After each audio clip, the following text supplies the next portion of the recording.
Oh no, it's table. Sorry. Yes, it's taken care of. The great Pablo Escobar did it. Pablo. But it's very short. No, we're not rush. Who are run? Who is there run? Thank you, Mr. Filkers. Who is there run? You. But what about over here? No man, that taken care of. See there? Pablo Escobar. But it says sub.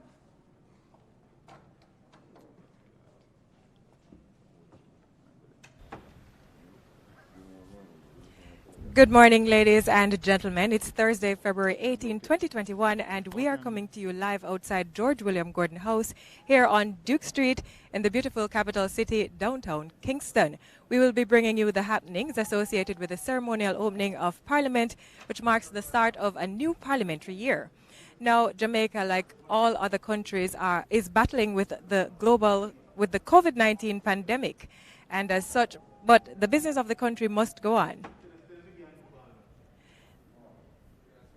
But the business of the country must go on. Therefore, today's event will happen in strict adherence to the COVID-19 protocols as set out by the Ministry of Health and Wellness. I'm Lorraine Mendez, and with me is Theodore Henry, my co-host, and it's our pleasure to be with you for the next half an hour. Theo?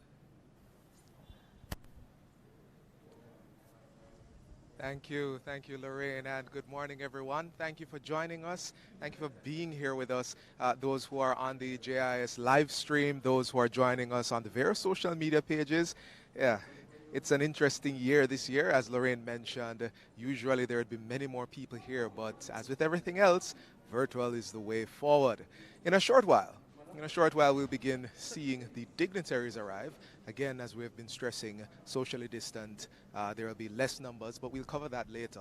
But we'll begin seeing dignitaries arrive, and they're coming this morning. We're gathering this morning to listen to the throne speech, which will be delivered by the representative of our head of state, His Excellency, the Most Honorable Sir Patrick Allen. The throne speech this year is titled Building Forward, Stronger Together. Yeah. And that title gives you a little idea of what to expect from the content of the throne speech. Also, after the throne speech in the afternoon session, there will be this tabling of the estimates of expenditure for the 2021-2022 year, and that will be done by our finance minister, the honorable, Dr. Nigel Clark. Now, the estimates of expenditure is essentially the government's budget for the year, detailing how much will be spent and what will be spent on. So we're looking forward to all of that today. The regular ceremony, we'll be seeing a lot of that this morning, and also the throne speech leading in to the estimates of expenditure tabled in the afternoon. Again, thank you for joining us, and we hope you'll find our staging of the opening of Parliament this year well spent one. Lorraine? Thanks, Theo. Now, as I said before, this year's ceremonial opening of Parliament will look and feel a little different from previous years as a result of COVID-19. The country has been experiencing a surge in recent times, and so safety protocols are definitely in place. There's a strong observance of social distancing, and a limit on public gathering. Members of the public have been asked to stay away. So the COVID-19 protocols have definitely affected the throngs of political supporters who would usually line Duke Street decked out in their party colors and who would have been cheering on their members of Parliament. There's also been a significant reduction in the number of invited guests to the ceremonial opening of Parliament. So unlike years past, the guest list has been shaved down from 175 persons to 6. Well below the 10-person public gathering limit announced by Prime Minister Andrew Holness recently. The number of parliamentarians attending today's ceremony has been reduced from 84 to 59. The parliamentarians will perform the traditional march to Gordon House, but this time it will be in COVID style, so they will approach in single file and perform the necessary sanitization before entering the building. Spouses of parliamentarians will be represented by Sandra Golding, wife of Leader of the Opposition Mark Golding, Rose Tavares Finson, who is married to President of the Senate Tom Tavares Finson, and Sherbert Philibert, husband to House Speaker Marissa Dalrymple Philibert. Representing the diplomatic corps is Brazil's ambassador to Jamaica, His Excellency Carlos Alberto Michelson Den Hartog. The Honorable Stedman Fuller is expected to be here on behalf of the custodies, while Senator Delroy Williams, who is also Mayor of Kingston, is representing the island's mayors. Yes, and Lorraine, I just want to go back to your observation about the guest list and the gathering limit. Now, over the years, there's usually this festive atmosphere here. Children, teachers from nearby schools, they're waving, standing on tiptoes, hoping to get a glimpse of the country's leaders. And many times we have even seen people hugging and shaking hands. Not so this year. None of that will be happening this year. As you mentioned, the guest list has been significantly chopped with limited seating inside Gordon House, as we will see. Space had to be made to accommodate social distancing. The good news is that though you are not here, though you cannot be here, you can still enjoy this ceremony safely, virtually. And we hope that as you've joined us on one of the many platforms which we are broadcasting on, that you will also share so that many others can join us as you enjoy the happenings of today. In the meantime, right now, we are looking at the Guard of Honor, which is formed to receive the Governor General. And the Governor General is in his role as the representative of the Queen, who remains Jamaica's head of state.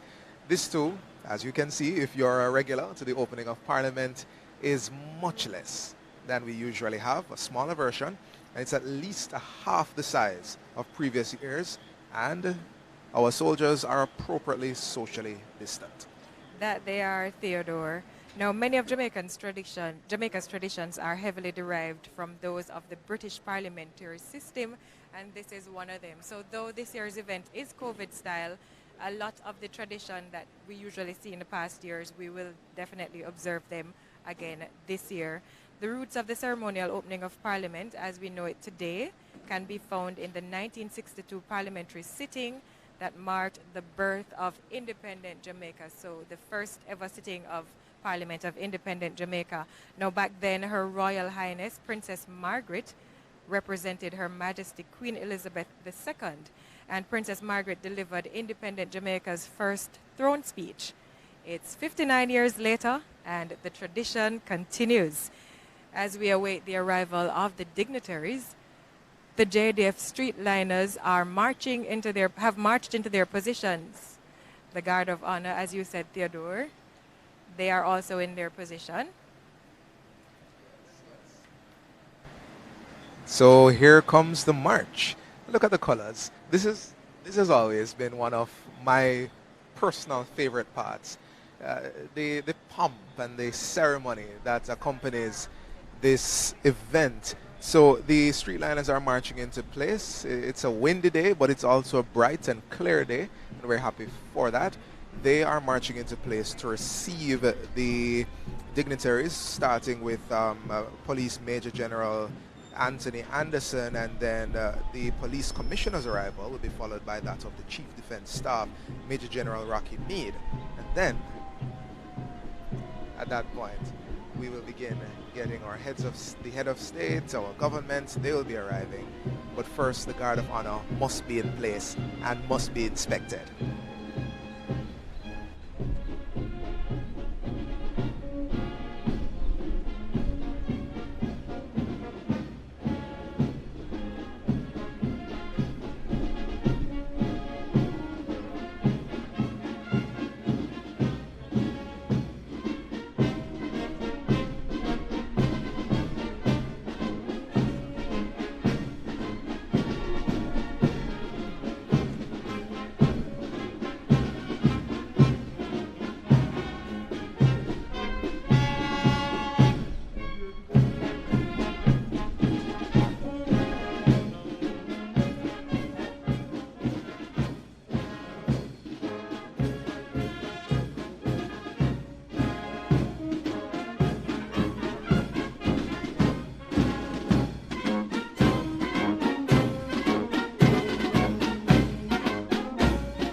Everyone will advance.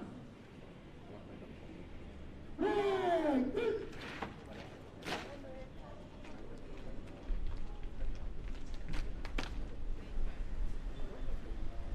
Today's guard commander is Major Champlini Henry. The subaltern of the guard is Lieutenant Adrian Thorpe.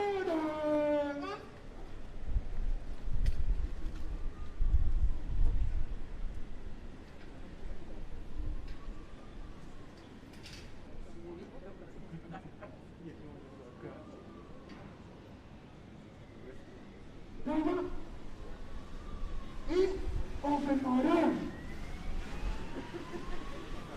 Governor will fall here from here.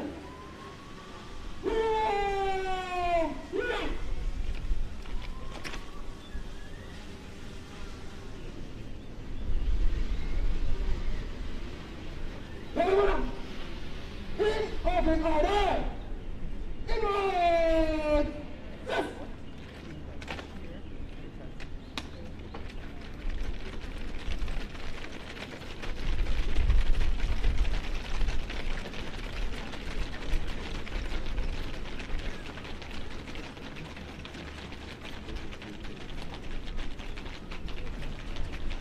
It's interesting how things continue but also change. Lorraine, last year we looked and we were watching the same color party and they weren't in masks. Yep, that's what was definitely missing last year. That's Right. here now. And Masks are almost like indeed, and you realize that the officer here who is giving the orders, he is amplified. He has a microphone. That Right. wasn't in place last year either. makes a lot of sense.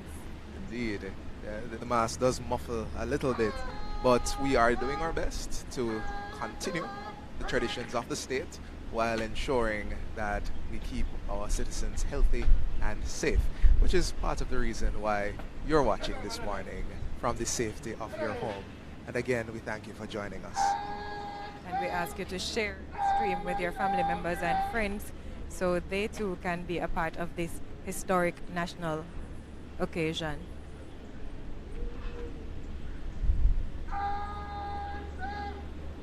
We're seeing female members of the Guard of Honor, Theodore. That's something we can say has been implemented in recent years as well. And I believe members of the Jamaica National Service Corps would be part of the this year's Guard of Honor as they were last year.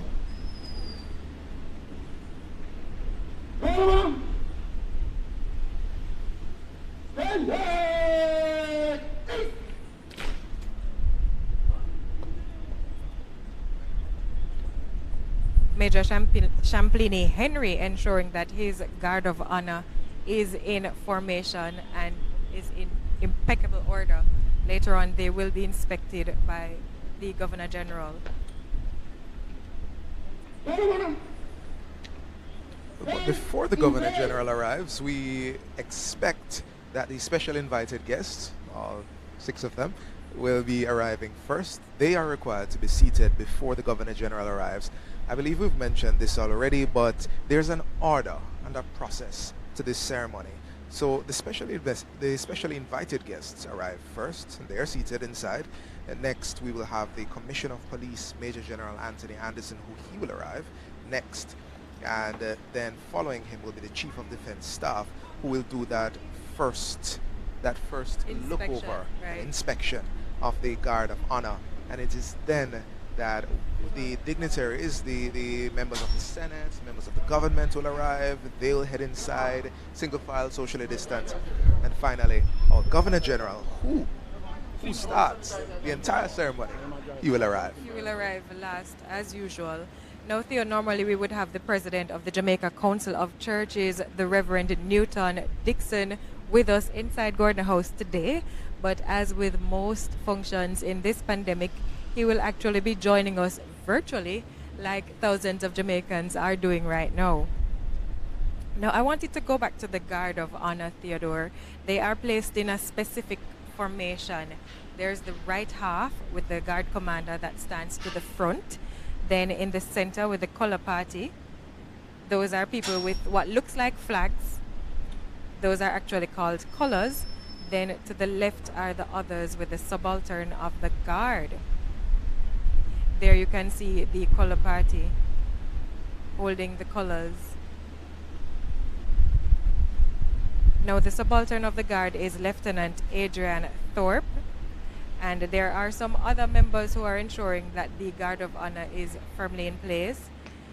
There is the right guide, Warrant Officer Class 2, Carl Bird, the left guide, Staff Sergeant Samuel Stewart. The conducting warrant is Warrant Officer Class 2, Wayne Morris. On screen now, Senator Kamina Johnson Smith and Senator Don Webby. Yes, Just march past quickly. heading into the building. And Lorraine, again, differences. Brian Sykes, our Chief Justice, heading in. Differences again. He's wearing his 2 masks as recommended by the CDC Yes. recently. And look here, at first we usually had this group walking towards Parliament, but now they're coming in single file. Everyone is stopping at the door, sanitizing their hands. They're all masked. Novel times. Right, and these Novel are our times. dignitaries who usually arrive first and are seated inside the chambers. Then the members of Parliament. We're expecting the members of Parliament who will come in shortly after and just before the arrival of the Governor General.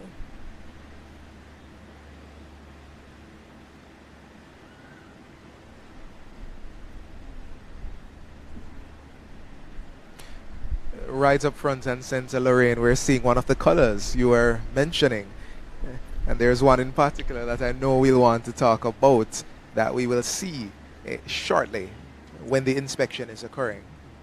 I believe this is the color of the 2JR 2nd Battalion Jamaica Regiment, and the Guard of Honor is mounted by the 2nd Battalion Jamaica Regiment of the Jamaica Defense Force. And we saw that the dignitaries, as they arrived, they ensured that they did what everybody is doing nowadays: sanitize before you head inside, have your temperature checked before you head inside. And Parliament actually put in more sanitizing stations in preparation for this year's event.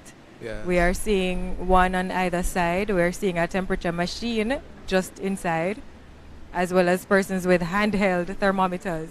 Sanitization station on either side. There's one in the center as well.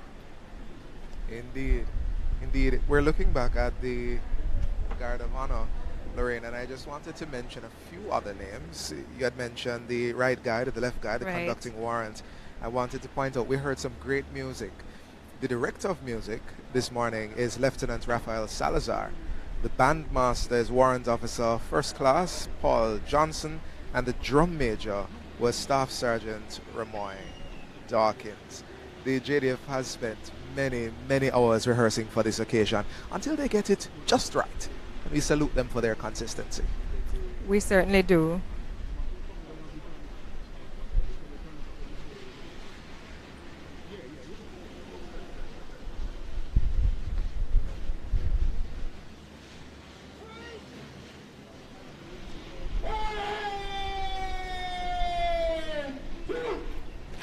Our first arrivals, Lorraine.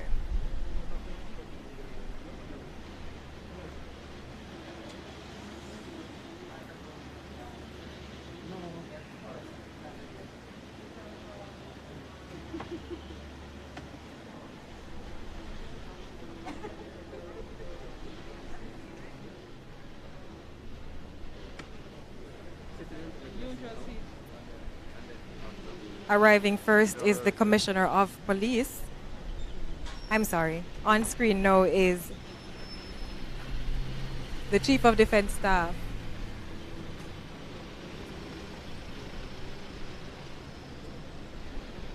Major General Rocky Mead. And he is heading to the podium.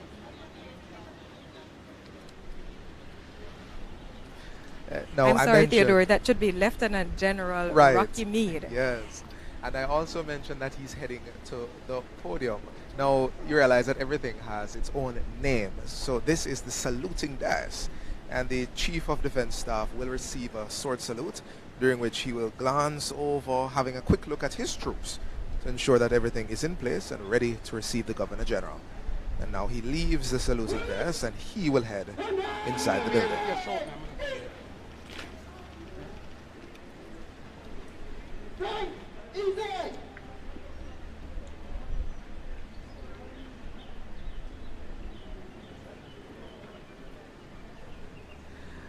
Lorraine, I'm pointing out all the subtle differences that we may notice this morning.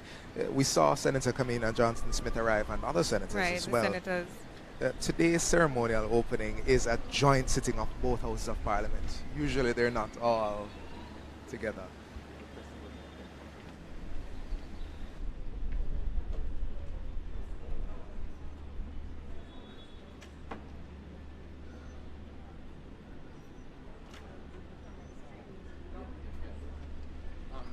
Taylor. Lion, Taylor.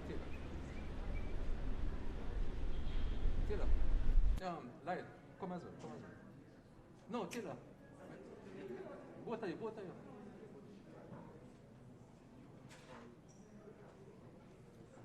It's still down. Let's go. Come.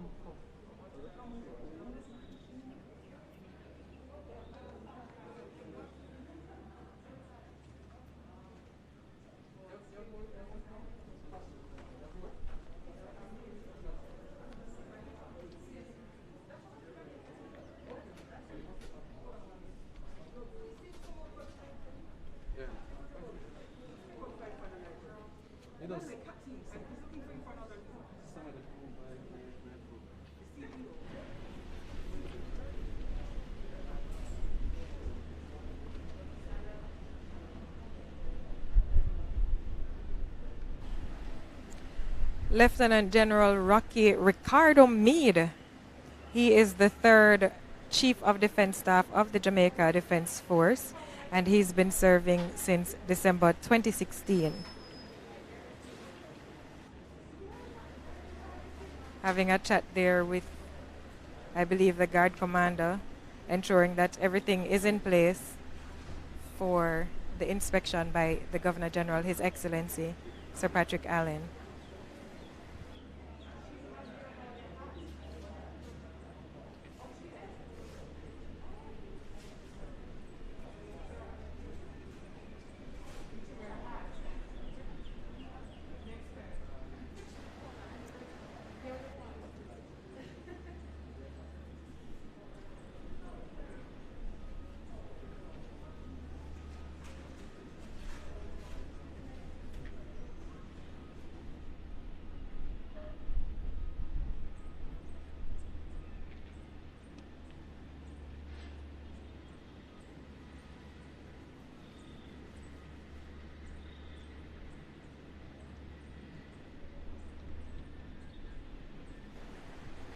Now, that's the color that looks like the Jamaican flag, but it's not the Jamaican flag, is it, Theodore? it is not, and because it isn't the Jamaican flag, some things we will see it do some things that would not happen with the Jamaican flag. But I'm going to reserve that comment until the Governor General gets here. Right, so that on your screen is the Queen's color. So it's in the design format of the national flag, and it is representing the head of state. The Queen's head of state here in Jamaica is the Governor General. So that's the Queen's color on screen right now. Indeed. So as both houses of parliament have gathered, as they always do on the ceremonial opening, the Guard of Honor is here. You also saw a uniform which you may not immediately recognize, lady dressed all in white, and that is Commodore Antoinette Weems Gardner. She was promoted in 2019 and she represents the Coast Guard. So we have several branches of our nation's defense apparatus present here today. And just now we witnessed a few other arrivals. So we're here waiting for the Governor General. The Guard of Honor is in place. They're being adjusted as necessary. And we are waiting. Theodore, we know there have been persons who've been coming for the ceremonial opening of Parliament religiously. On screen now, President of the Senate, Tom Tavares Finson. We know there are persons who've been coming religiously to just get a glimpse of their Member of Parliament, to cheer them on as they walk Duke Street. But if you were by any chance thinking about that today, we urge you to stay away. Remember, the public is restricted, so we urge you to enjoy the proceedings in the comfort of your home or office. Physical access to the ceremony is restricted. And we appreciate you helping us out by watching virtually and sharing to as many as you can.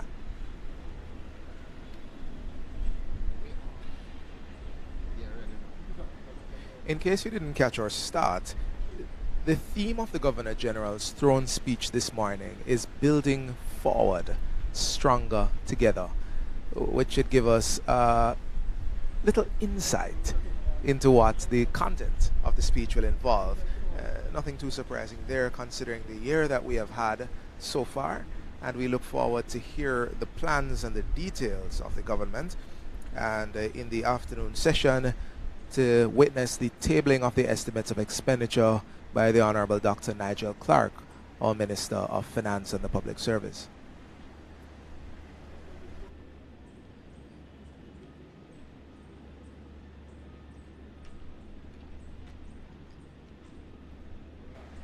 There was the lady in white that I was mentioning, Commodore Weems Gorman. Have to get it right.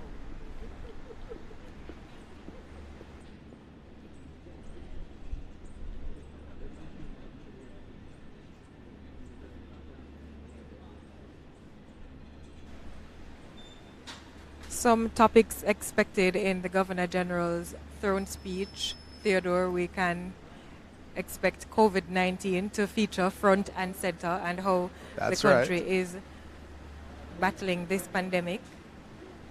I believe we can expect more about NIDS, the National Identification System, that is to come on stream in short order. But also, I think we can expect a tone of hope in all the plans. I believe we will hear a strong hope of we will overcome. We will push through this. It's reflected quite clearly in the title, Building Forward. We're stronger together. Indeed.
If you're just joining us and you're wondering how the proceedings will happen today, as we said earlier, unlike years past, the guest list has been shaved down from 175 persons to 6, a huge chop.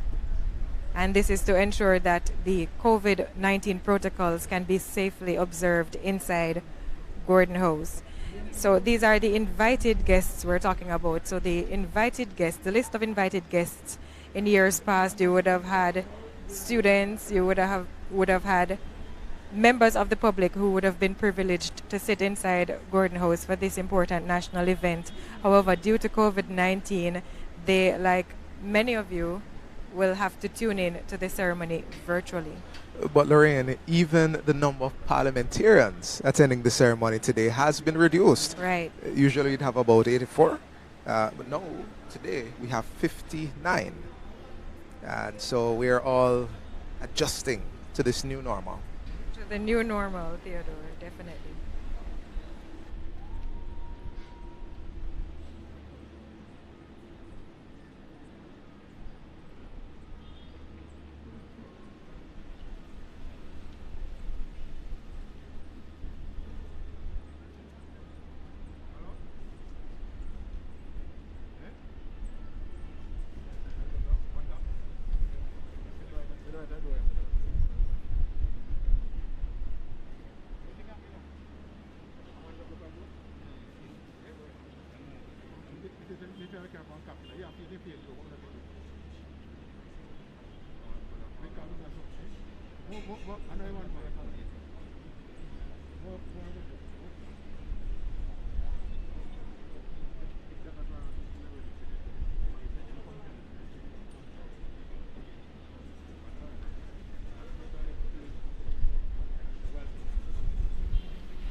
Now, there's the Jamaican flag we know and love quite a Flying bit. proudly.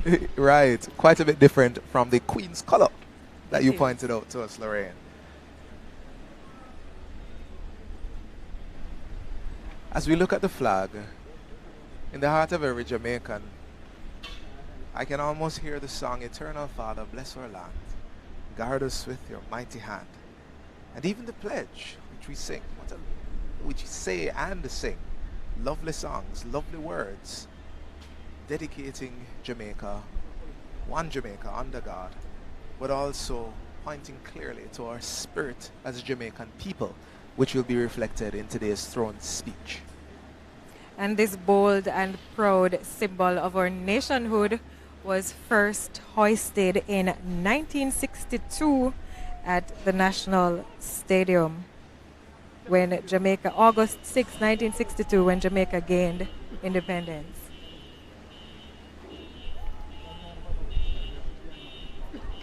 Lorraine, what are we seeing here? Are those horses?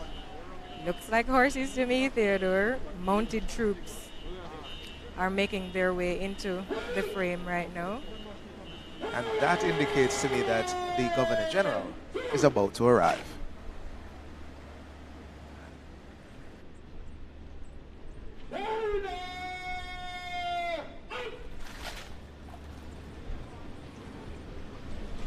So mounted escorts accompany the Governor General, mounted troops. The Governor General will receive the royal salute.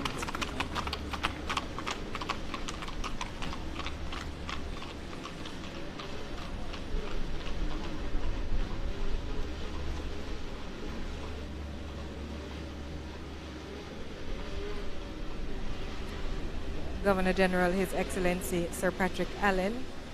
He is greeted by the Chief of Defense Staff, Lieutenant General Rocky Meade.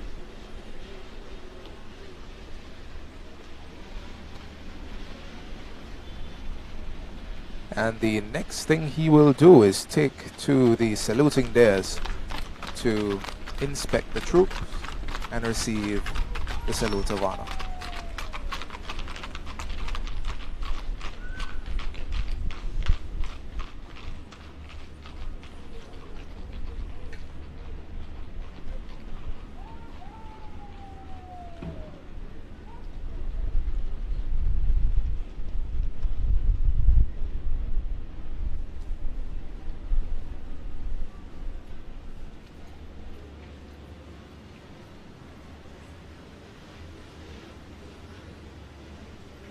Lieutenant General Meade escorting the Governor General to the red carpet. Governor General steps onto the red carpet. Then he will step onto the saluting dais, Theodore, so that he can be seen by all members of the Guard of Honor.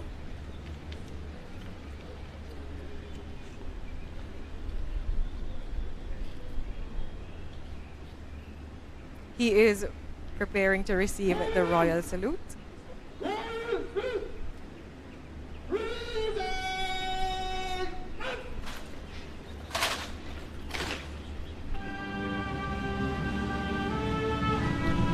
And here you go. Why we said that color that looks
Your Excellency, God of honor from the President is formed of all part of unity with intention.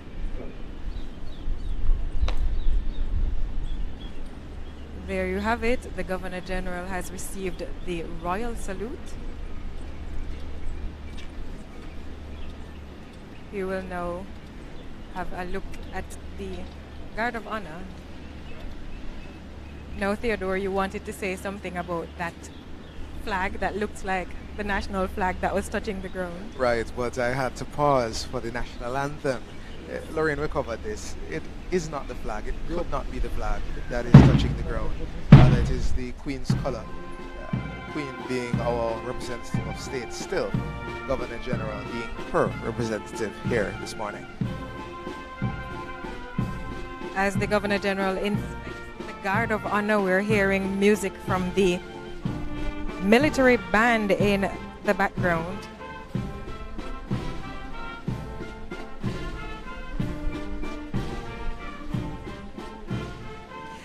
Director of Music at the Jamaica Defense Force is Rafael Salazar, Lieutenant Rafael Salazar.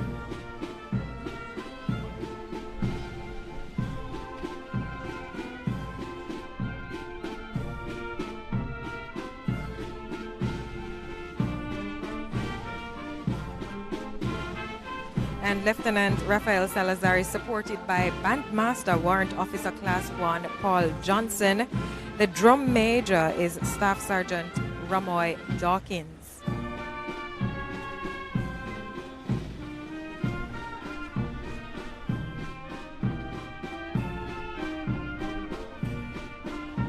After inspecting the Guard of Honor, the Governor General will receive the second Royal Salute.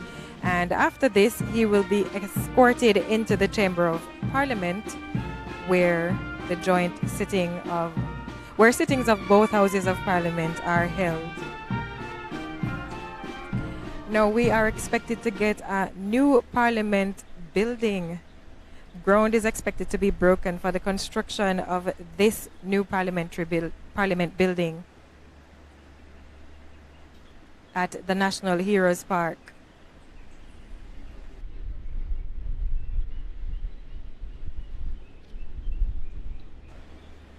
The winning design out of many, one people.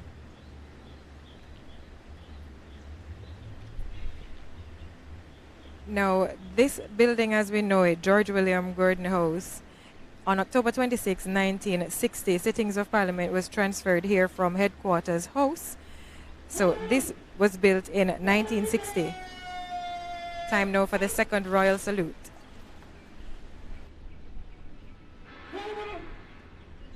Royal salute.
And the second royal salute has been received.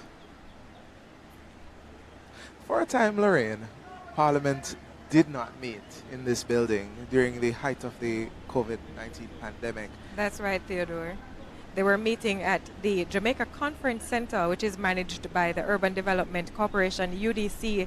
UDC is also leading the charge for the creation or the building of a new House of Parliament on the grounds of the National Heroes Circle. Now, if you want to keep up with what's happening with the Houses of Parliament competition, well, it's not a competition anymore. The winning design out of many was selected. On screen now, members of the government led by Prime Minister the Most Honorable Andrew Holness are making their way to the Parliament building. Now, quickly, the social media accounts of the Parliament. Facebook, you can follow them on Facebook at Jamaica Parliament. Instagram at Parliament Jamaica. So you can keep up with what's happening as it relates to the new Parliament building as well as the sittings inside the existing Gordon House. Masks are in place, but the usual dress up, the pomp of attire is present. It is definitely present.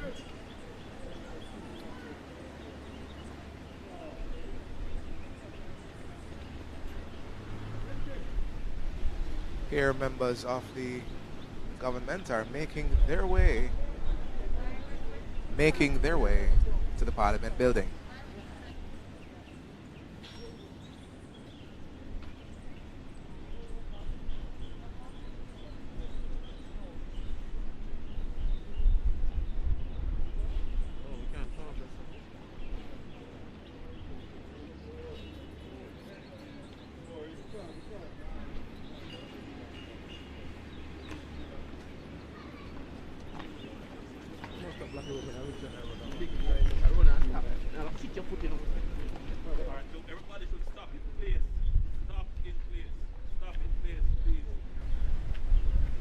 Government members will do the necessary sanitization as they prepare to make their way inside the chamber.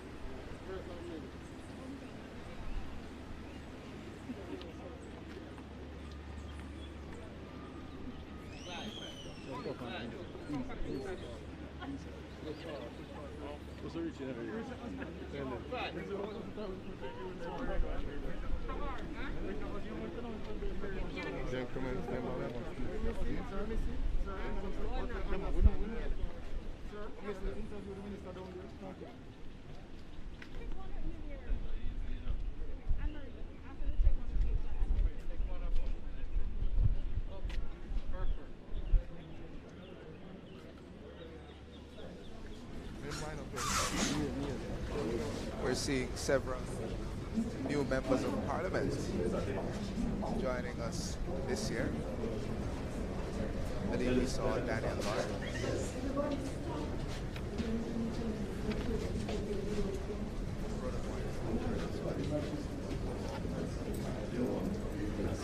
State Minister for Education, Youth and Information, Robert Morgan.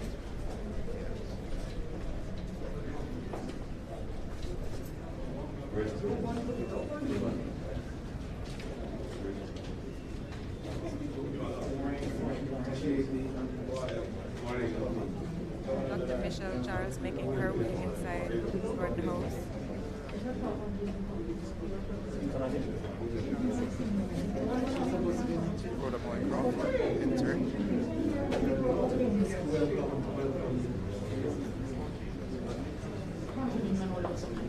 We have Juliet Cuthbert Flynn, Anne-Marie Vaz.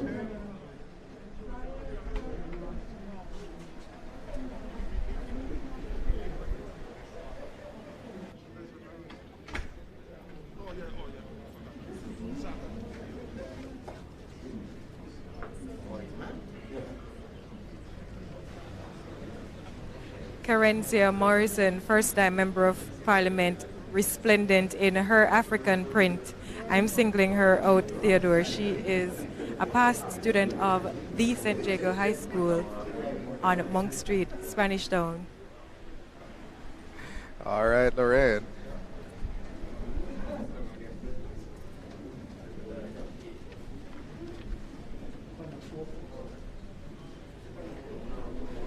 And these are actually the government members of parliament who will be sitting inside Gordon House for the ceremonial opening of parliament today. Another first-time member of parliament, Robert Big Rob Miller, making his way inside the chamber.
Parliament resumed meeting at Gordon House on December 1 last year after being dissolved in August. Meetings were being held, as we mentioned, at the Jamaica Conference Center. The building, however, underwent a COVID-compliant facelift, the installation of screens, the sanitization stations, and now it is in use again.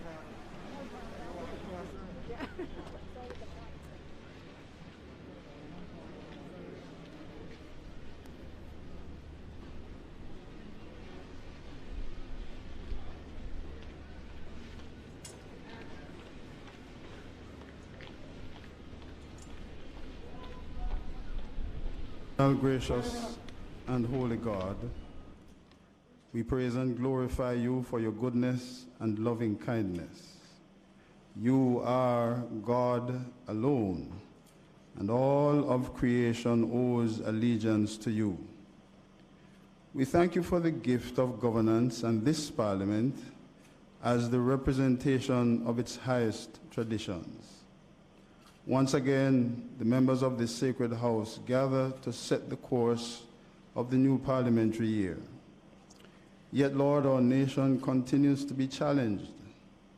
The COVID-19 pandemic, the scourges of crime and violence, the need for the protection of the least among us, and other concerns for economic well-being and human dignity weigh heavily on these leaders of our people.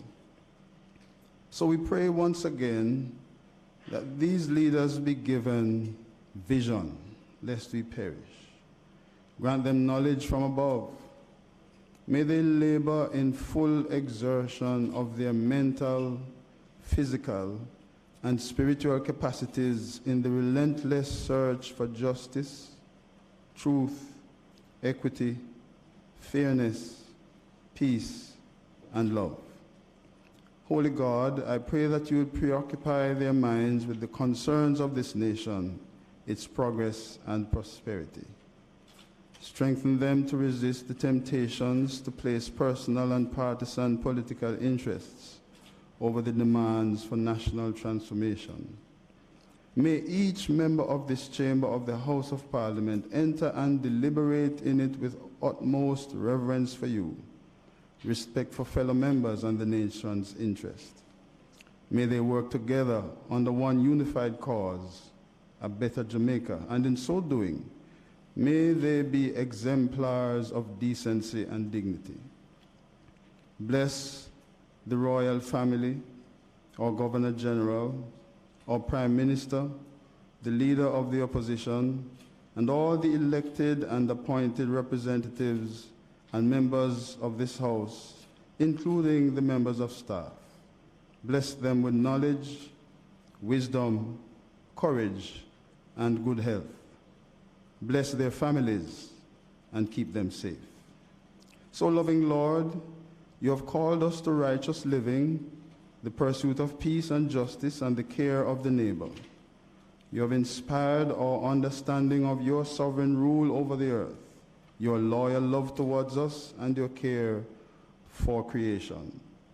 May these truths guide the thoughts, words, and deeds of the members of this Parliament, so that from their labor and example, Jamaica may increase in beauty, fellowship, and prosperity, and play her part in advancing the welfare of the whole human race. Amen. May we together pray the Lord's Prayer. Our Father, who art in heaven, hallowed be thy name. Thy kingdom come, thy will be done on earth as it is in heaven. Give us this day our daily bread, and forgive us our trespasses, as we forgive those who trespass against us. And lead us not into temptation, but deliver us from evil. For thine is the kingdom, the power, and the glory, forever and ever. May we receive the blessing. The Lord bless you and keep you. The Lord make his face to shine upon you and be gracious to you. May the Lord lift the light of his countenance upon you and give you peace. Amen. Please be seated.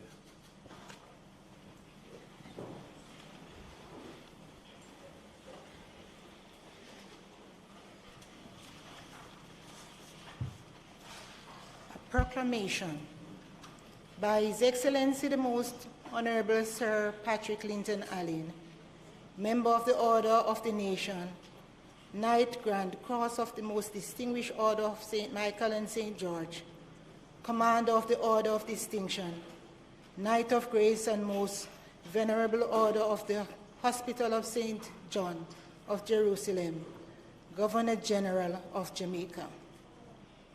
Whereas it is provided by subsection 1 of section 63 of the Constitution of Jamaica that each session of Parliament of Jamaica shall be held at such place and shall commence at such time as the Governor General may by proclamation appoint. And whereas it is expedient that a session of the Parliament of Jamaica should be held at such place and commence at such time, I shall hereinafter appear. Now, therefore, I, Patrick Linton Allen, Member of the Order of the Nation, Knight Grand Cross of the Most Distinguished Order of St. Michael and St. George, Commander of the Order of Distinction, Knight of Grace of the Most Venerable Order of the Hospital of St. John of Jerusalem, Governor General of Jamaica, in exercise of the power conferred on me by subsection 1 of section 63 of the Constitution of Jamaica, do hereby proclaim and make known that a session of the Parliament of Jamaica shall be held at George William Gordon House in the parish of Kingston, commencing at 11 a.m. on the 18th day of February 2021. Given under my hand and the broad seal of Jamaica at King's House, this 12th day of February in the year of our Lord, 2021, and the 70th year of the reign of Her Majesty, Queen Elizabeth II. God save the Queen.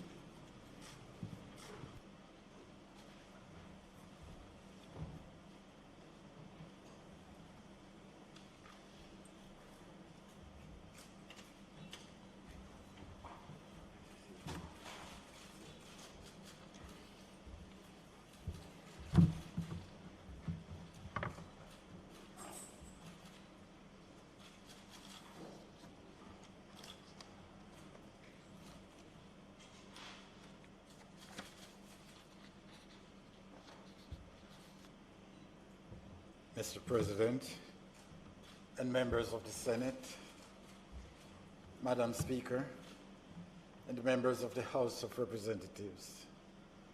I am pleased to present the throne speech representing my government's plans and programs for the 2021-2022 parliamentary year under the theme, Building Forward, Stronger Together. Honorable members, we're here today during an unprecedented time which is emerging as a new normal in our consciousness.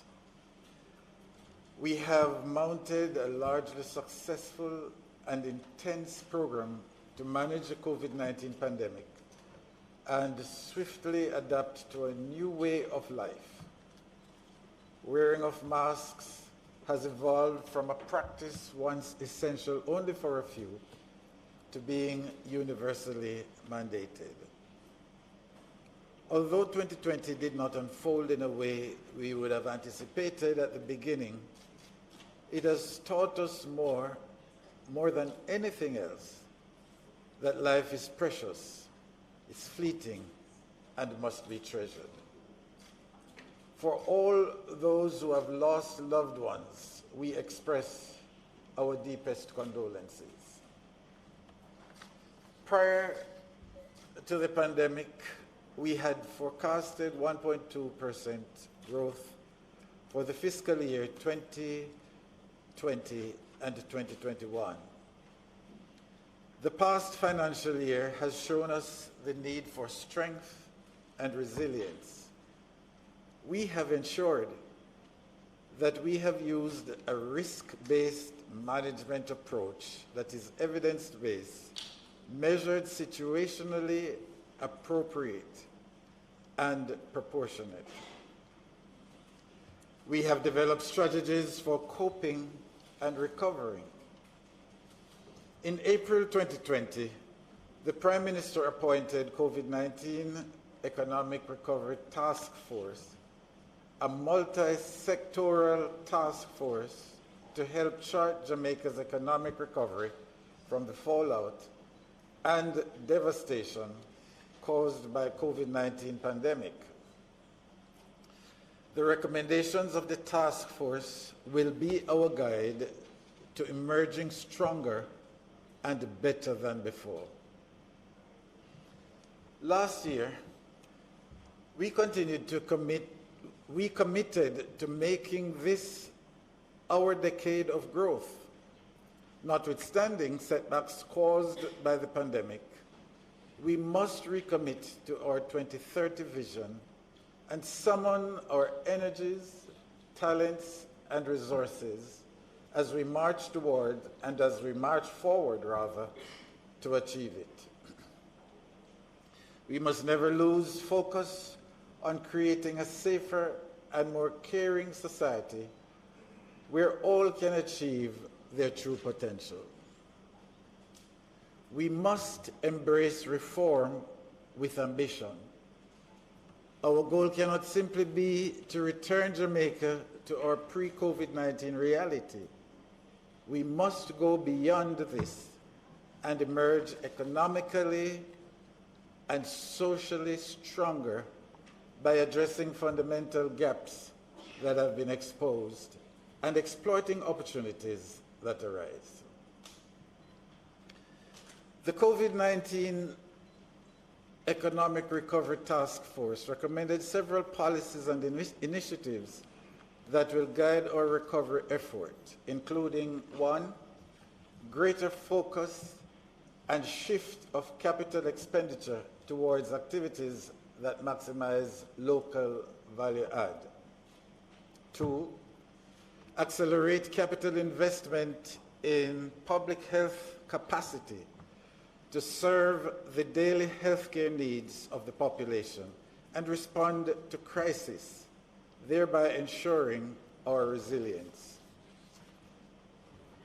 Accelerated investment in the public education infrastructure and skills training with greater focus on science, technology, engineering, and mathematics.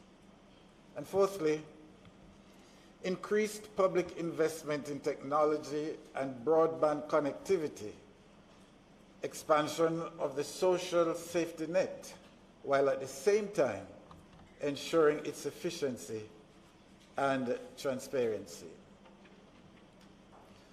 Reconfiguration and diversification of the Jamaican economy by supporting the creation of new industries and strengthening local linkages. Honorable members, we must not only rebuild what we have lost. Every Jamaican, every entrepreneur, every civil servant, every business and every government agency must build forward stronger together.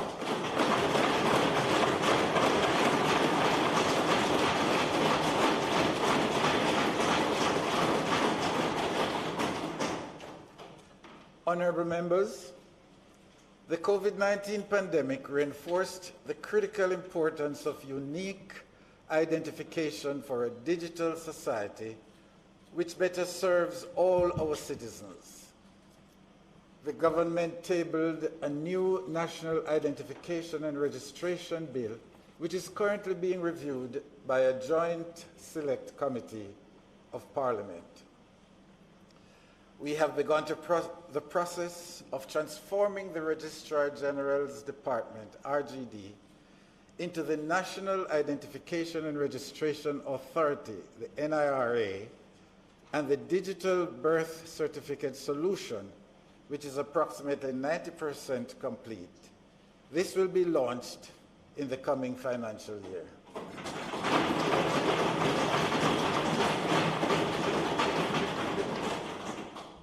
Honorable members, resorting to violence cannot be the chosen means by which we as a people resolve our conflicts. The National Commission on Violence Prevention, NCVP, has been mandated to formulate an evidence-based 10-year national strategic plan to guide legislation, public education, and civil society mobilization against violence and for a gentler, more loving society. The government has established the Jamaica Education Transformation Commission to carry out a comprehensive review of all levels of the public education system, and consultations with stakeholders and international partners are far advanced. The Commission's findings and proposed recommendations will be presented for review in the first quarter of the coming financial year.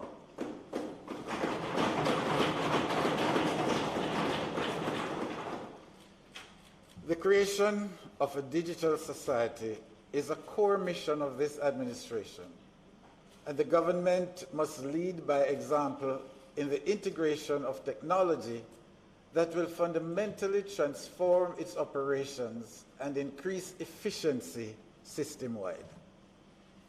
An electronic performance monitoring and evaluation system has been implemented and will improve planning, monitoring, and reporting functions of ministries to enable better decision-making. For a suitable regulatory framework within which management of our electricity, telecommunications, water, and sewage services can sufficiently function, the government will be amending the Office of Utilities Regulation, OUR Act, to incorporate new and emerging service sectors into its regulatory mandate, streamline its powers, and harmonize across regulated sectors with specific legislation. This will create a more robust regulatory framework to promote investment expansion in utilities and consumer satisfaction. The government acted proactively to facilitate an appropriate response to address the health and economic impacts of the COVID-19 pandemic. The government mounted an economic policy response that is unprecedented in magnitude and also in impact, including approximately $15 billion in tax cuts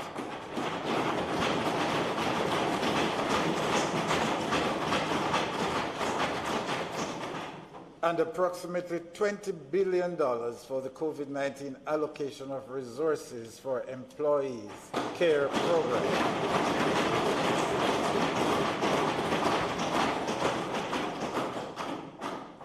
Not including the billions spent on health expenditures and support of public bodies. The CARE program represented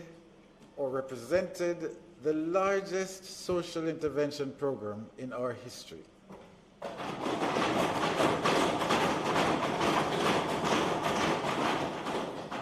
With benefits extending to a wide range of individuals and businesses with over 500,000 applicants.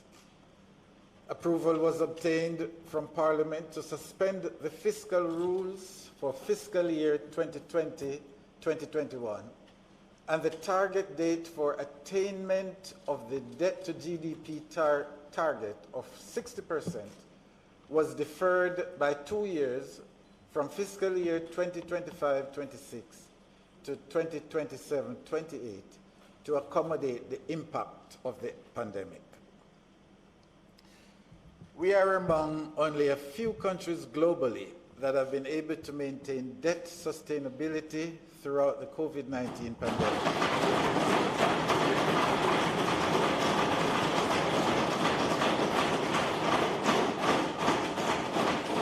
Our ability to achieve this is directly attributable to the strong base and buffers built from our fiscal discipline over the last several years.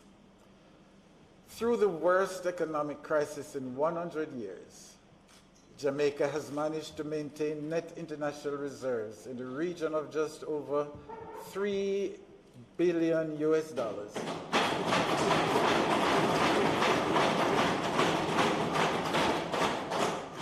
And all this despite the fallout in our foreign exchange earnings.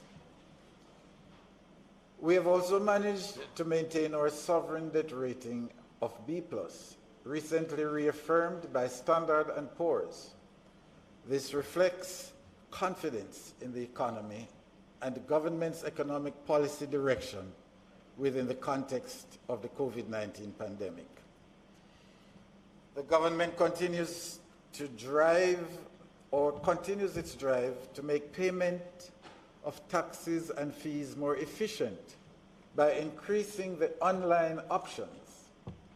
At the start of 2021, the Tax Administration of Jamaica, TAJ, began the pilot phase of the Direct Funds Transfer project to allow for immediate update of the customer's record and the convenience of printing an official receipt instead of having to retrieve it from the tax office. In addition, TAJ launched its mobile app for payment of motor vehicle fitness fees, traffic ticket, property tax, and queries.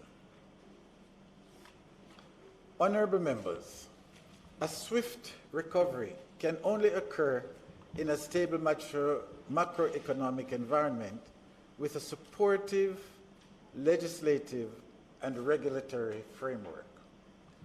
Therefore, amendments to the Urban Renewal Tax Relief Act, Financial Administration and Audit Act, Financial Services Commission Act, and Income Tax Relief, Large-Scale Projects and Pioneer Industries Act will be undertaken in the new fiscal year to further create a supportive environment for business and investments.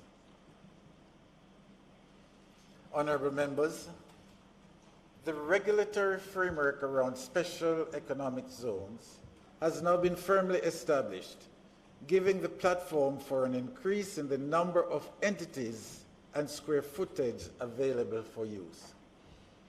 the Port Authority of Jamaica continues to make significant investments in the Kingston Logistic Park and construction of the Portmore Informatics Park.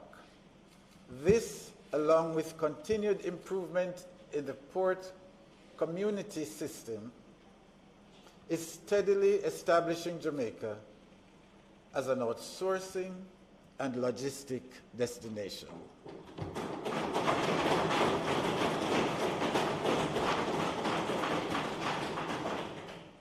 During this period of economic fallout, the government will use the time wisely to continue planning and designing major infrastructure projects for them to be ready for the post-pandemic rebound. It should be noted that the planning and design phases of government campus and Houses of Parliament are progressing well.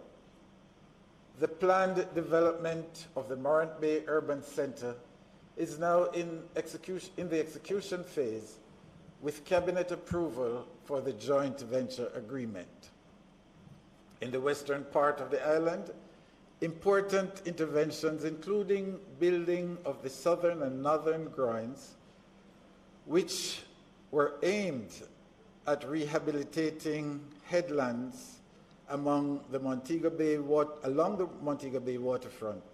This was slowed, but will be brought back on track in the 2021-2022 financial year. Works to upgrade the closed harbor beach were completed, and the new facility, Harmony Beach Park, will be officially opened soon.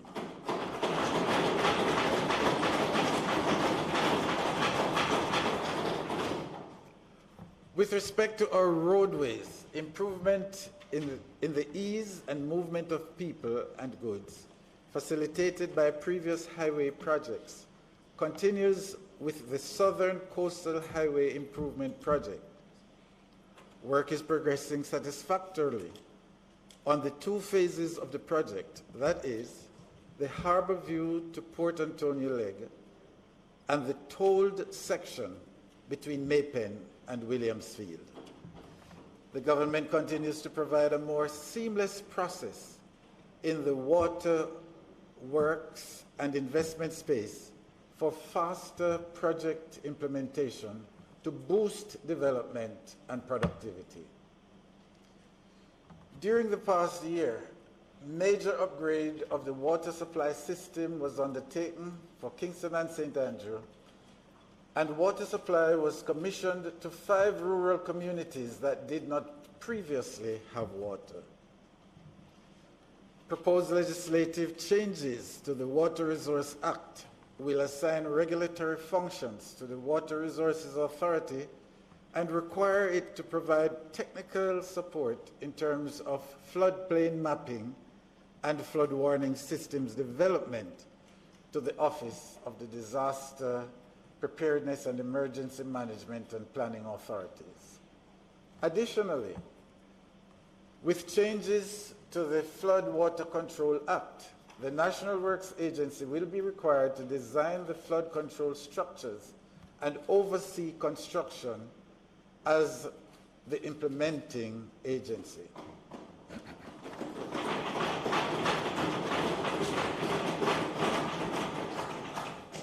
Honourable members, the government continues to press ahead with efforts towards improving public order and enhancing security.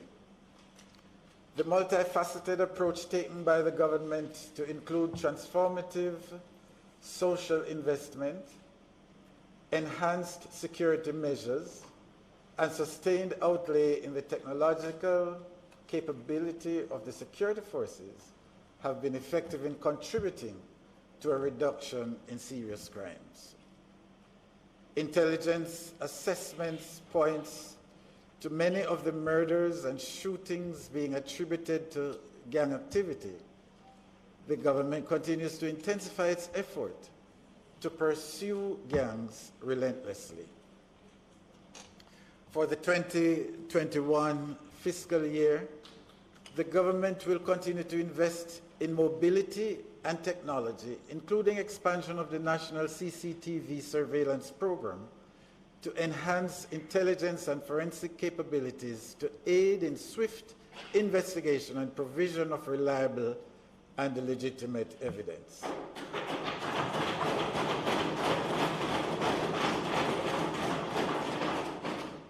The government has advanced development of 4 complex priority pieces of legislation which are currently in the draft bill stage. 1, an act to repeal and replace the Firearms Act.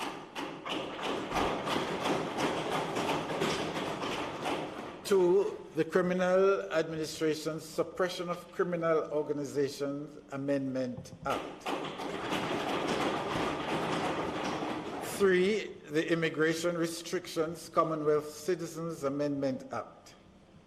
4, the Aliens Amendment Act. Additionally, the government will be seeking parliamentary approval for other key policy and legislative measures designed to strengthen our crime-fighting efforts, enhance rehabilitation and reintegration of offenders, and improve public order, including 1, the Major Organized Crime and Anti-Corruption Agency Investigation and Prosecution Procedures Regulations, and 2, amendment to the Corrections Act to modernize the framework governing the operations of the Department of Correctional Services, DCS, and improve care, management, and rehabilitation of offenders.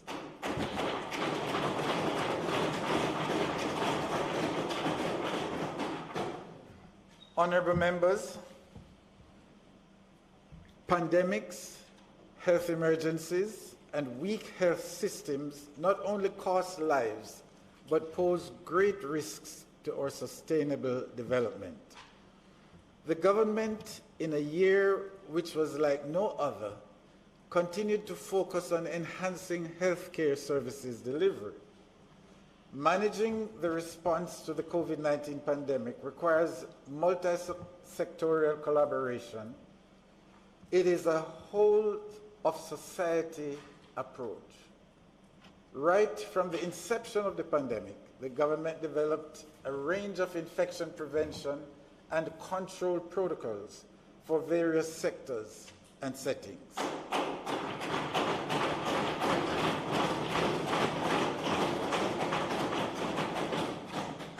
A national communication strategy was executed, screening and testing our ports of entry further bolstered the pandemic response. Isolation and quarantine sites were put into operation in public hospitals and private facilities. The government continues to monitor the local and international environment, disseminate its daily COVID-19 situation report, and host regular press briefings. It is projected that we will soon receive our first vaccine shipments through the global COVAX facility. The government continues to explore various supply options, and plans are well in advance for distribution of the vaccines. While COVID-19 has clearly been the focus in 2020-2021, the government continues to work on initiatives to strengthen the general health, including 1, construction of a 5-bed intensive care unit, ICU, for Mandeville Regional Hospital.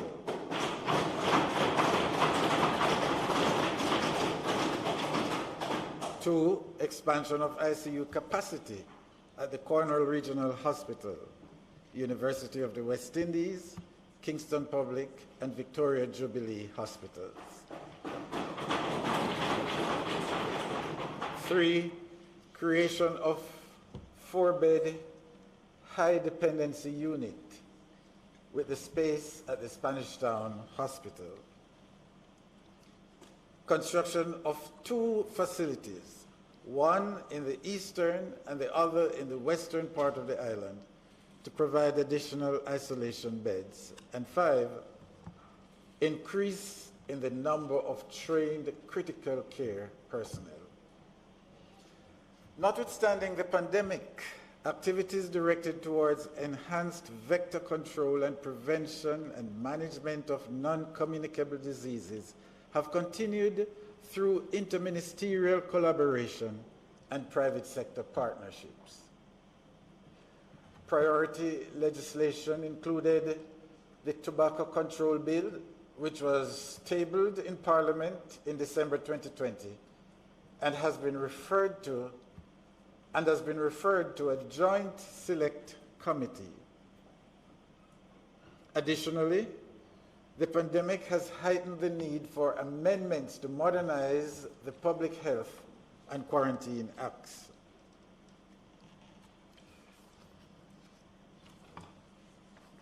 Honorable members, the COVID-19 pandemic has had a severely disruptive impact on our educational system. We developed the Education in Emergency Initiatives Plan, through which we outlined strategies to manage the crisis, while utilizing technology to enrich and improve educational levels and move towards a fully connected and knowledge-based society has always been a priority. The pandemic has necessitated an acceleration of the government's plans. Efforts have been directed towards providing equitable access for all and ensuring that we equip our students with 21st century skills for the 4th Industrial Revolution. The government of Jamaica has been providing students on the PATH program with devices to facilitate their connectivity to online classes and launched the Own Your Own Device initiative to provide vouchers valued at $20,000 to parents of 36,000 vulnerable students who are not PATH beneficiaries.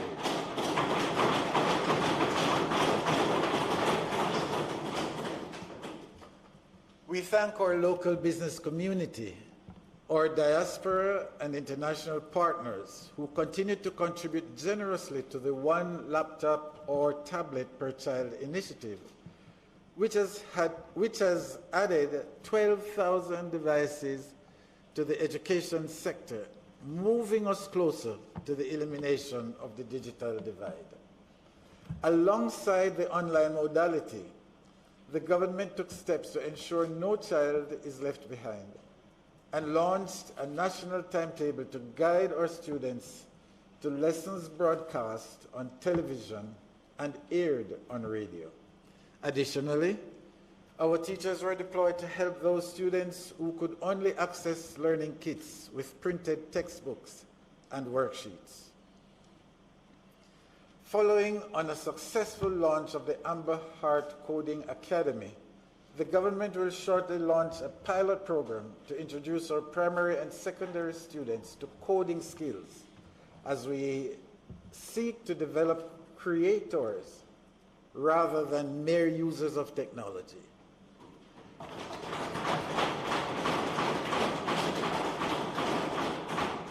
For the new fiscal year, renewed focus will be on the Jamaica Teaching Council Bill and amendments to the Education Act, while also putting our efforts on 1, the Children Adoption of Amendment Bill, 2, the Child Care and Protection Amendment Bill, and 3, the Access to Information Act and regulations.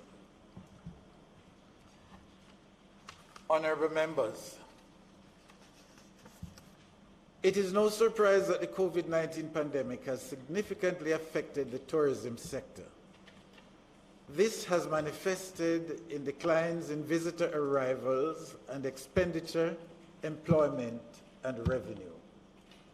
A comprehensive set of COVID-19 tourism health and safety protocols which were the first to be endorsed by the World Travel and Tourism Council, were developed to enhance health, hygiene, and safety standards for tourists, employees, and facilities.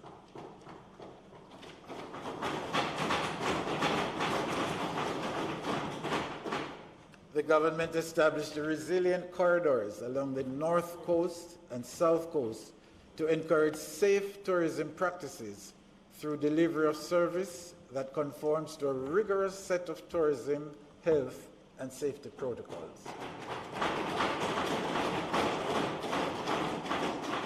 The Jamaica Tourist Board implemented innovative strategies geared towards rebuilding confidence in the destination. Among the major initiatives was the Rediscover Jamaica campaign, which encouraged Jamaicans to take advantage of tourism products and attractions through staycation packages. The government is using the slowdown as an opportunity to upgrade our infrastructure and innovate to improve the quality of our product, to enable us to rebound strongly when the pandemic abates.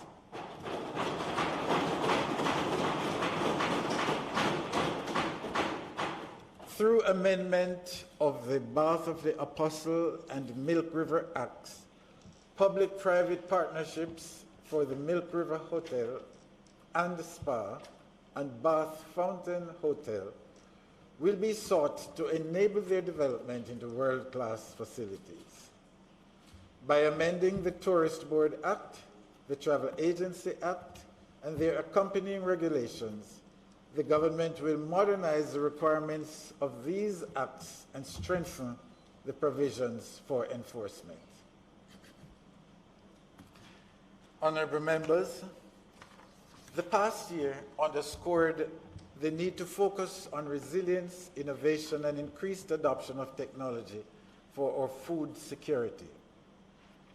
The COVID-19 pandemic, coupled with changing rainfall and drought patterns due to the climate change, impacted demand and supply chains.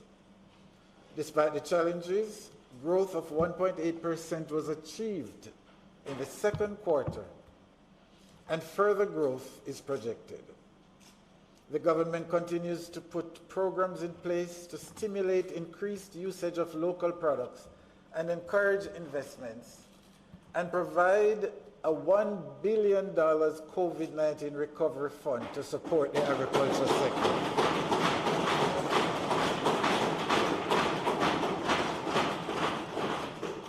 True leveraging of this sector requires significant investment. Accordingly, the government has since expanded the Production Incentive Program, PIP, to provide contributions to farmers. The ministry has also actively pursued development of the fisheries subsector through a relief program valued at $226 million for the provision of critical input. The recently launched AgriCare program will provide access to medical and life insurance. We also entered into a landmark partnership with the International Labour Organization, the ILO, to help informal operators in the agriculture and fisheries sectors to become formalized.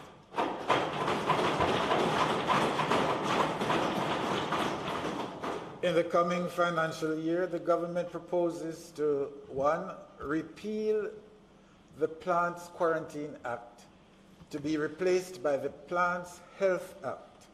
2, repeal the Animals Disease and Importation Act to be replaced by the Animal Health Act. And thirdly, amend the Predial Larceny Prevention Act.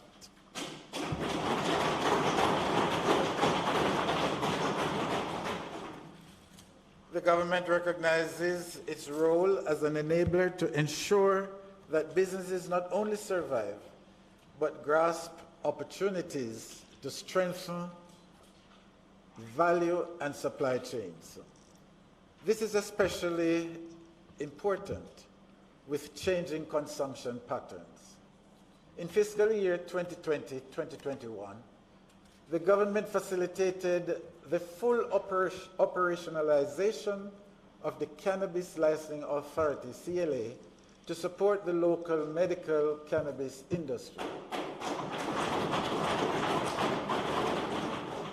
The Small Business Development Center initiative was strengthened as a central and comprehensive source of support for MSMEs through provision of a platform for business development professionals to acquire capacity building opportunities.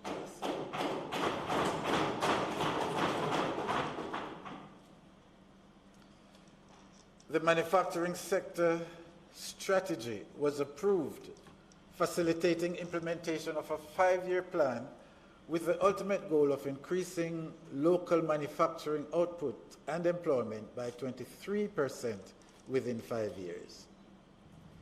The government supported enactment of critical legislation such as 1. The Patent and Designs Act, 2. The Trade Sale of Goods during the period of Declaration of Disaster Area Order, 3. The Insolvency Standard for Determination Excess Income Notice, and 4. The Copyright Extension of Transitional Period Order. The bills to be tabled during the 2021-2022 fiscal year include 1. The Companies Amendment Bill, 2. The National Compliance and Regulatory Authority Bill, and 3. The Custom Duties, Dumping and Subsidies Bill. The government is at the forefront of efforts to expand broadband internet penetration and ultimately to achieve universal internet access through the continued provision of public Wi-Fi hotspots.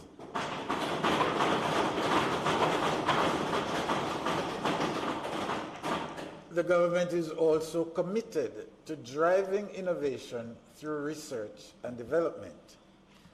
Through the Scientific Research Council, a number of new product development ideas have been commercialized into varying products such as jams, seasonings, drinks, and sauces. We are on a mission to secure Jamaica's energy future through diversification and the provision of alternative, sustainable, and environmentally friendly sources. Jamaica is now a regional leader in renewable energy, boasting some of the largest solar and wind facilities.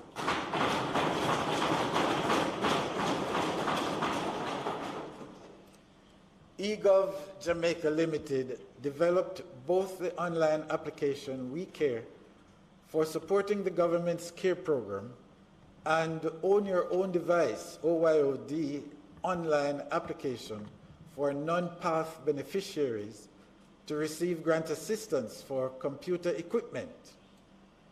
Legislative priorities will include 1, the implementation of the Data Protection Act, the promulgation of data protection regulations, and 3, drafting of regulations under the Telecommunications Act. Additionally, the government plans to enact the Electricity Amendment Indemnification and Validation Act, the Petroleum Downstream Activities Act, the Petroleum Amendment Act, the Electric Power Wheeling and Net Billing Regulations, and 4, a review of the Cybercrimes Act.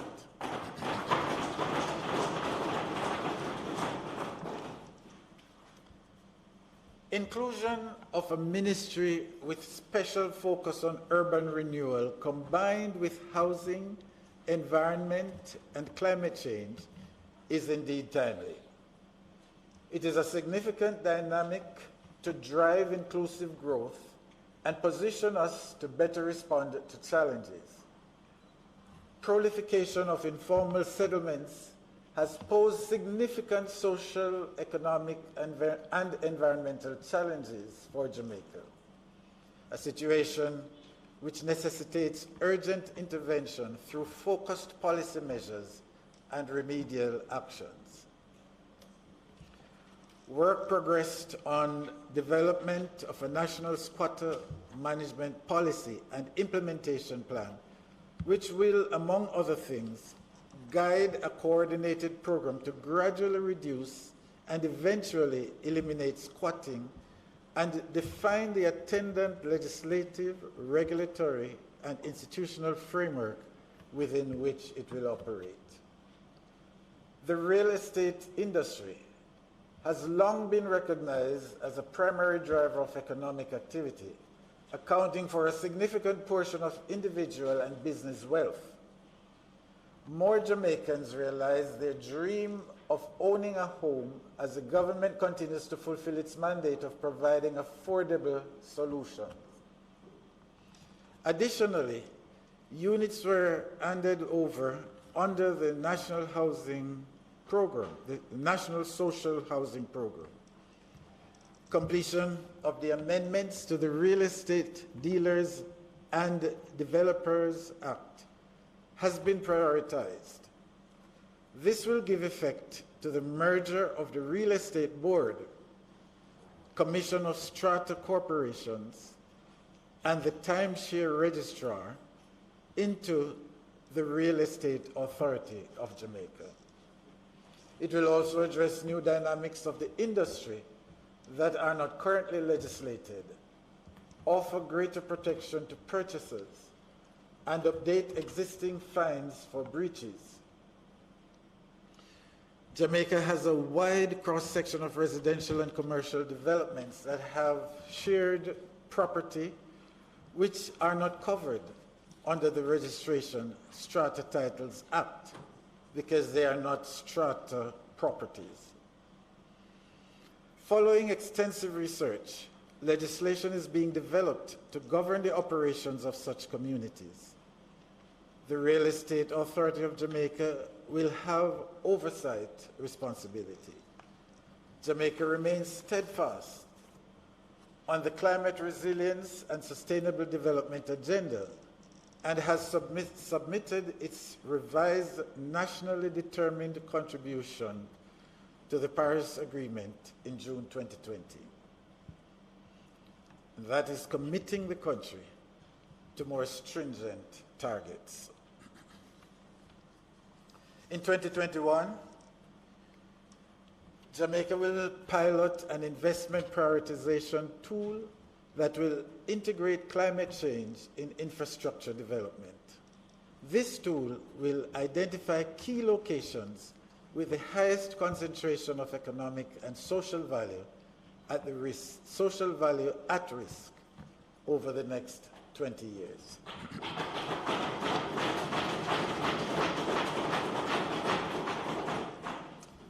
Honorable members, despite limitations on regular diplomatic activity, international cooperation remains central to the government's achievement of inclusive and sustainable economic growth.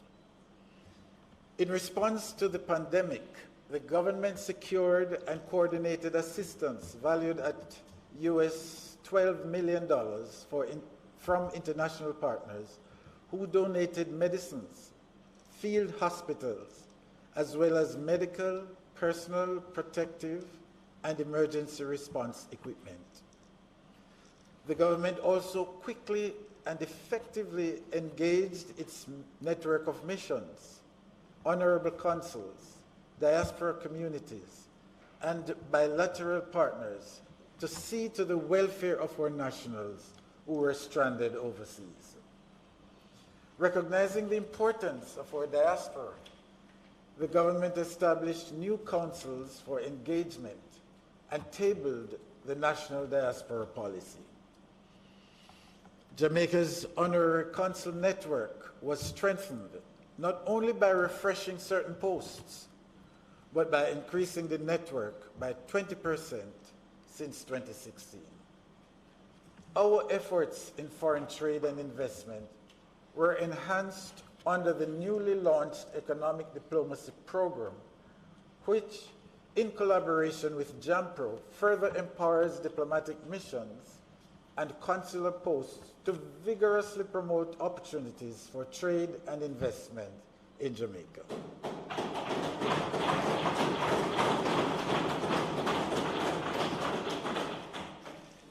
Legislative achievements include: 1. Accession to the Treaty on Prohibition of Nuclear Weapons as one of the first 50 states required for its entry into force. 2. Accession to the Apostille Convention, which will allow simplified document authentication processes to be implemented. 3. Ratification of the revised Georgetown Agreement for the establishment of a new Organization of African, Caribbean, and Pacific States, OACPS. 4. Conclusion of the new partnership agreement between the OACPS and the European Union, together with its Caribbean Regional Protocol. And 5. Acceptance of the Doha Amendment to the Kyoto Protocol to assist developing countries like Jamaica to access financial assistance to adapt to the impacts of climate change.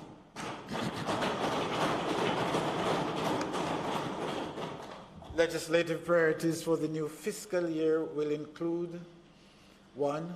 Further strengthening the legal framework for anti-money laundering and to combat financing of terrorism and the implementation of UN Security Council resolutions. 2. Modernizing monetary penalties in legislation within the remit of government. And 3. Domestic implementation of Part 11 of the UN Convention on the Law of the Sea to regulate deep seabed mining.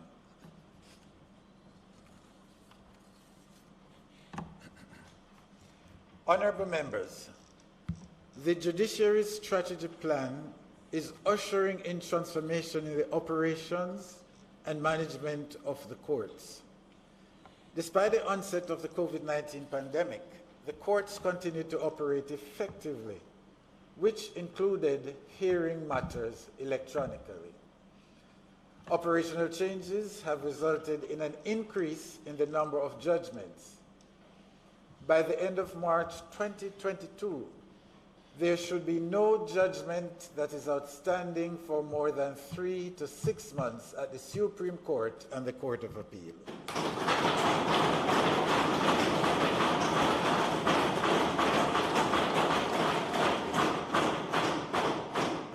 The government continues a progressive program of justice reform and strengthening delivery of social justice services in the areas of restorative justice, child diversion, and victim services. The government promulgated the Dogs Liability for Attacks Act, which provides for criminal and civil liability for attacks by dogs, and the Authentication Foreign Policy Documents Act, which will facilitate a more simplified process for authenticating local public documents intended for use overseas and foreign documents to be used in Jamaica.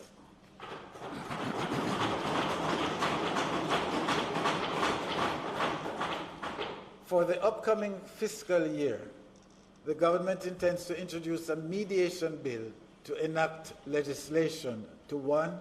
Ratify the United Nations Convention on International Settlement Agreements resulting from mediation, the Singapore Convention on Mediation, and 2. Create a legislative framework for greater use of domestic mediation. The government will also, 1. Amend the Criminal Records Rehabilitation Offenders Act to expand powers of the Criminal Records Rehabilitation of Offenders Board to consider applications for expungement. And 2, the government will repeal the 19th Century Notaries Public Act, replacing it with a modern and more comprehensive legislation. Further, the government intends to pilot for enactment the Judicature Parish Courts Amendment Bill, and 2, the Judicature Appellate Jurisdiction Amendment Bill to inter alia grant a limited right of appeal to the prosecution.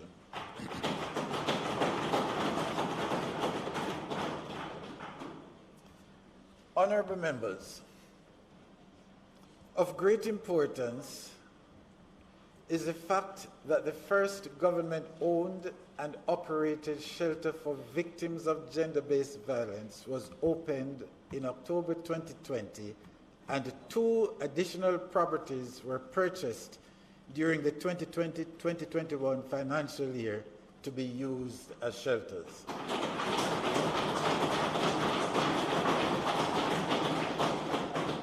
Embracing the new normal, the government was able to organize and host 3 major virtual events. 1, the Together We Stand telethon, which raised approximately $60 million to purchase personal protective equipment. The staging of the Emancipendence celebration under the theme Resilient and Strong, Let's Celebrate Jamaica 58. And 3, the 15th session of the Intergovernmental Committee for the Safeguarding of the Intangible Cultural Heritage, held virtually for the first time. Participants from almost 150 countries were exposed to our cultural and musical offerings.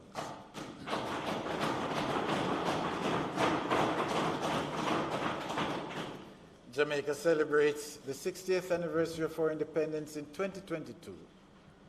The Secretariat for Special Commemorative Activities has been established to coordinate activities to commemorate our Diamond Jubilee and the UN-declared International Decade of People of African Descent. Progress in legal reform saw the tabling of the Sexual Harassment Prevention Act, which is currently before a joint select committee of Parliament. The proposed amendments to the Domestic Violence Act are being expedited. The amendments to the National Heritage Trust Act are being finalized for submission to the Legislation Committee of Cabinet. These amendments are to protect Jamaica from the illicit trade of our cultural artifacts and provide a more robust regulatory framework for the declaration and preservation of our heritage sites.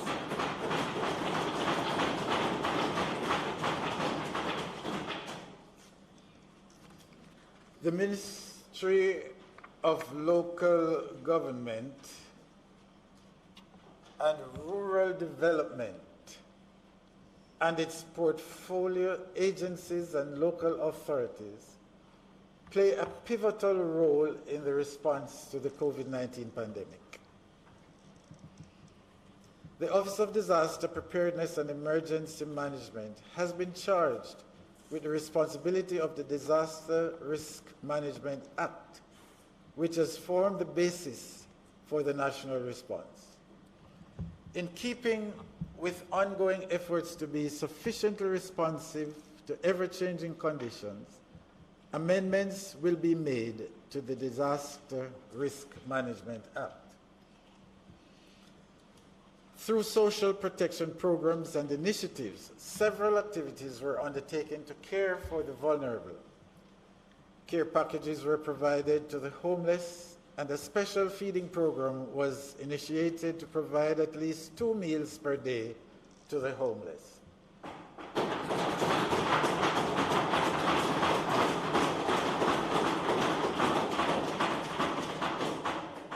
The Church Street Shelter was open to provide accommodation to over 70 homeless persons in the downtown area of Kingston. Additionally, temporary shelters were established in St. Catherine. Also, in all infirmaries and Golden Age homes, a comprehensive clearing and sanitization exercise was carried out, and buildings were renovated to be used as isolation areas. The National Solid Waste Management Authority, NSWMA, is expanding its fleet capacity to better serve communities island-wide. The government remains committed to improving infrastructure, capacity building, and creating additional employment opportunities to propel economic growth, development, and improve quality of life in rural areas. The legislative priorities for the 2021-2022 fiscal year include 1.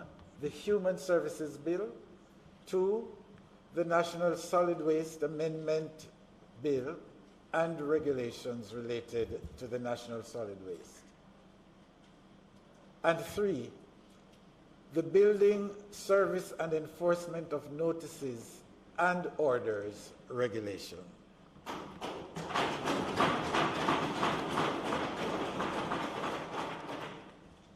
Honorable members, in the past year, the government had to take steps to assist the transport sector in the COVID-19 relief effort. License fees were waived and the period of renewal of road license extended.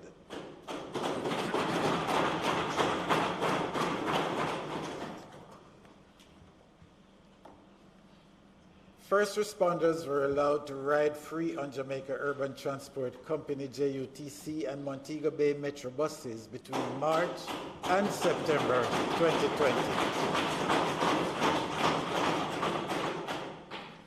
The procurement of buses for the Jamaica Urban Transit Company is far advanced. The government has been able to maximize on revenues from alumina sales through new legal and marketing structures, which now allow the government to enhance its earnings with respect to its alumina offtake from the Jamalco operation.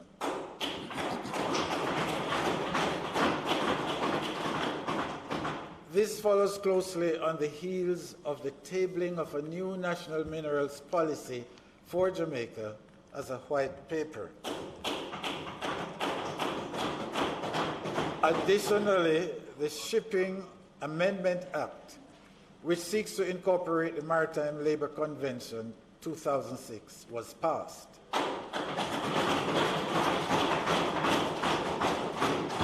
The government intends to focus on the Shipping Pollution Prevention Response Liability and Compensation Bill, as well as the bill to amend the Transport Authority Act. Another key priority for the ministry is the implementation of the new Island Traffic Authority and attendant regulations pursuant to the passing of the Road Traffic Act.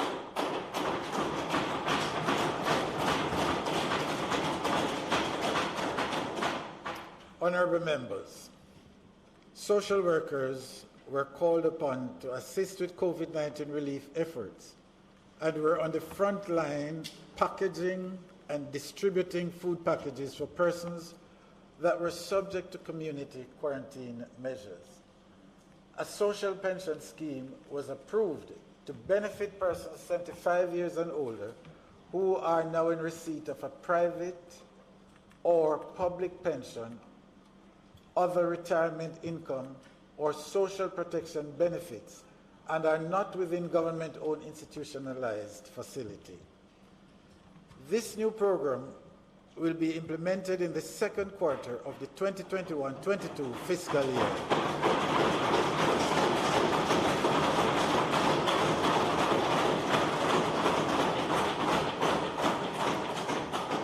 A special subcommittee of the Labour Advisory Council, LAC, has been established to assess the impact of the pandemic and provide recommendations for labour market resilience.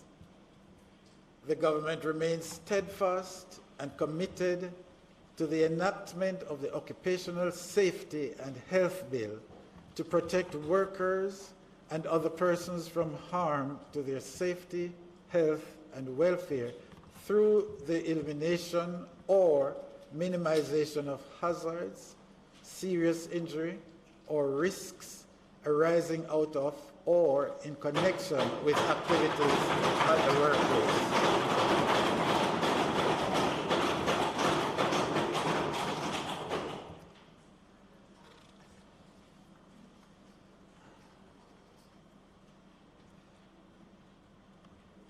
The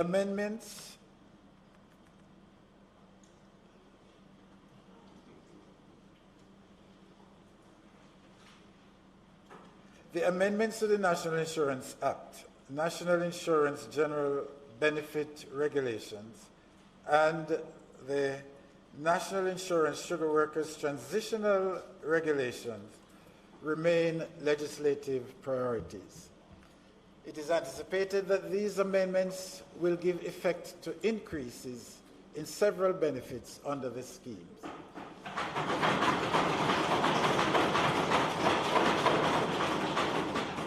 Jamaica remains committed to achieving decent wages for all workers, with particular attention paid to the most vulnerable. Accordingly, work is still ongoing on the Minimum Wage Amendment Act. The government has been working assiduously to ensure that the Disabilities Act is brought into effect to promote, protect, and ensure full and equal enjoyment of privileges, interests, benefits by persons with disabilities.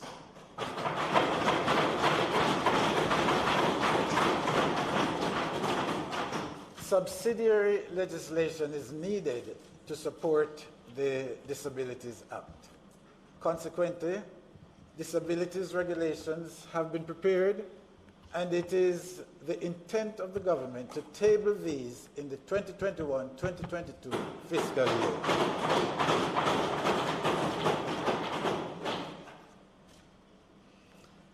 Honorable members, the road ahead will be a steep incline with many rough patches. However, rising from adversity is nothing new for us. Time and time again, we have demonstrated the ability to recover and overcome.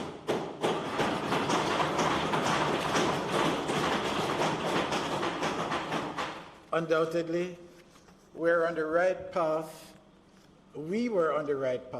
before COVID-19 pandemic, and the dividends of sound economic and social policies have assisted in cushioning the shocks. We are confident that the fundamentals of our economy and government are strong, and we will rebound and rebuild even stronger than before.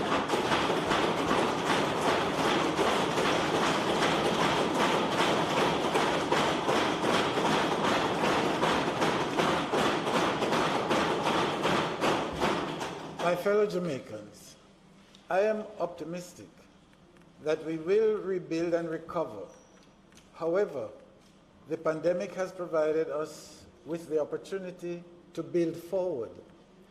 In this COVID-19 pandemic, we have seen firsthand how technology has kept us together despite the distance we must maintain. It has shown us how we can work virtually, how a system of unique identification is important for efficient, transparent, and equitable distribution, the importance of a strong security force to support public order, and how we depend on the efforts of our health professionals and first responders in times of crisis.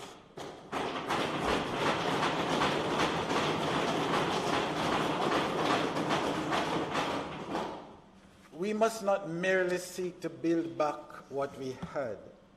We must embrace the opportunity to build forward to a new future.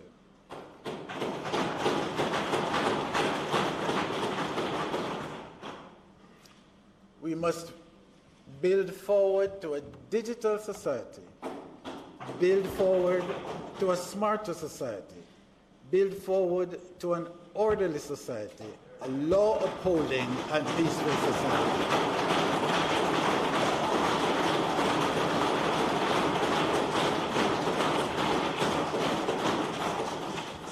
While the COVID-19 pandemic has no doubt dealt a severe blow to our lives and livelihoods, let us as one Jamaica embrace the challenge and the opportunity to build forward stronger and better together.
Linton, we are right.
Except the minister. Minister, you stay. You can go.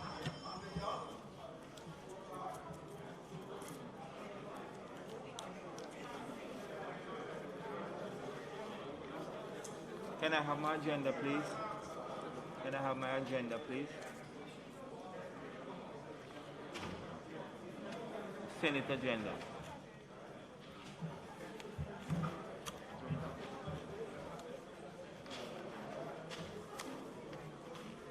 Senate meeting now, you have an agenda. Where's your agenda?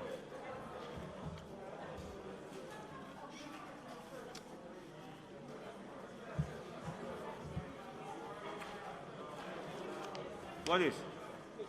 The agenda.